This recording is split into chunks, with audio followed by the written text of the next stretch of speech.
మనము ఈ సువార్త పఠనం ఎన్నోసార్లు విన్నాము.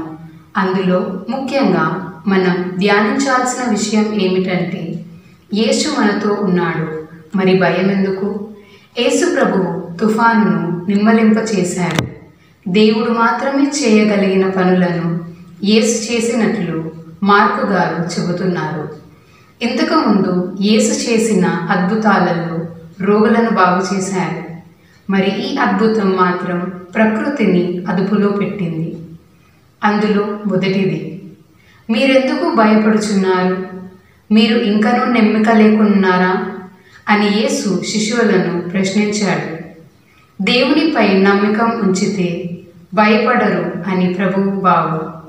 శారీరక బాధ, ఒంటరితనము, ఇతరులు ద్వేషించడము లేదా మరణము చాలామందికి భయాన్ని కలగదిస్తుంది. కానీ దేవుడు మనల్ని నిర్లక్ష్యం చేయడు అనే సత్యాన్ని గుర్తిస్తే భయాన్ని సులభంగా జయిస్తాం. రెండవది, దేవుడిపై నమ్మకం పెట్టిన వ్యక్తి ఎన్నటికీ నీళ్ళల్లో మునిగిపోడు.